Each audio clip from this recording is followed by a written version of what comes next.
Question number 1 A part, right the number 300,003 in figures.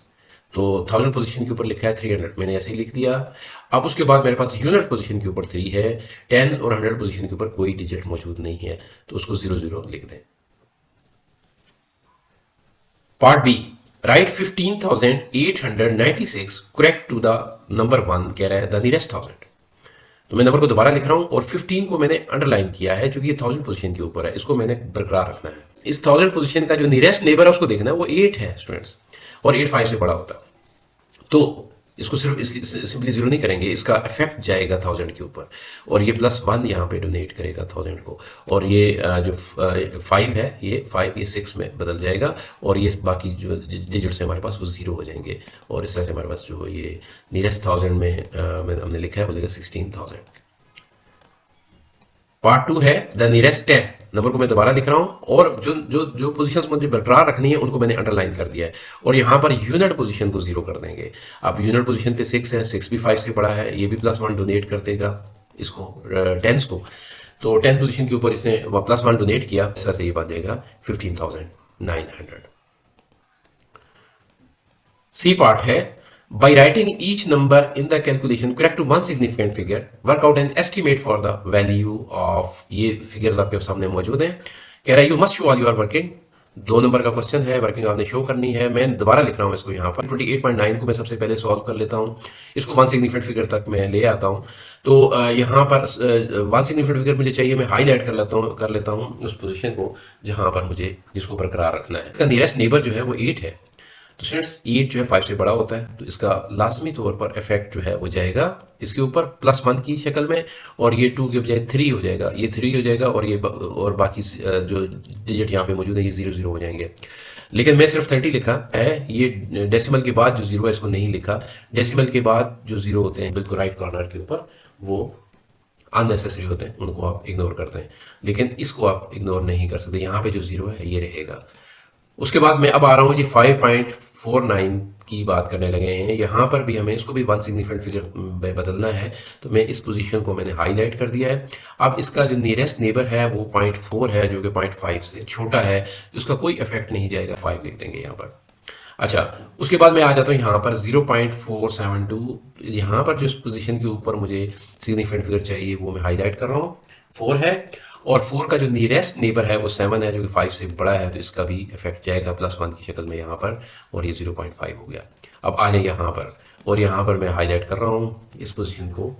तो इसका nearest neighbour है 7, जो कि 5 से बड़ा है, इसने भी +1 डोनेट करना है, और इस तरह से ये 1 हमने यहाँ लिख लिया।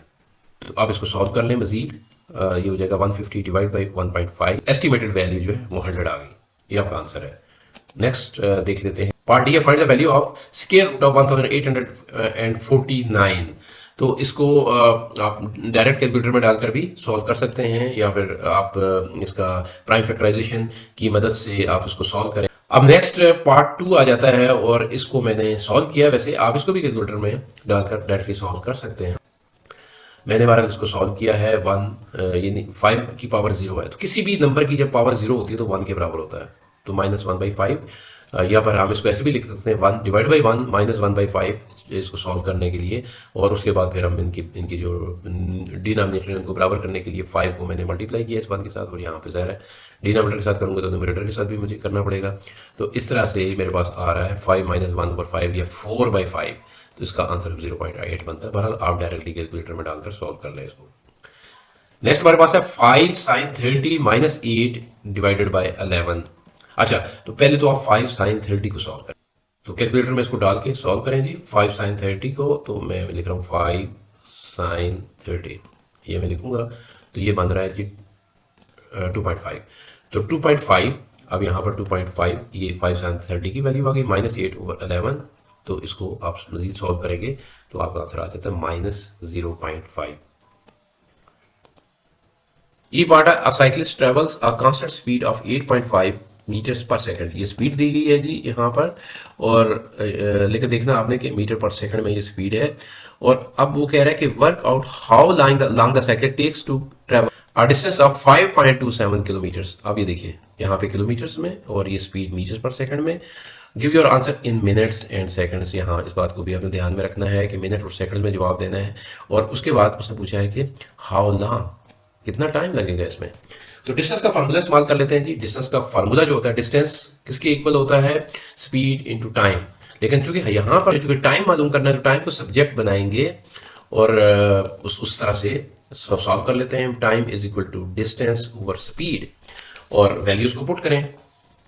तो मैंने 5.27 जैसे मैंने बात की थी कि 5.27 किलोमीटर में दिया गया है, तो मैंने 1000 से मल्टीप्लाई कर दिया इसको मीटर्स में कन्वर्ट करने के लिए और डिवाइडेड बाय स्पीड 8.5 मैंने कर दिया।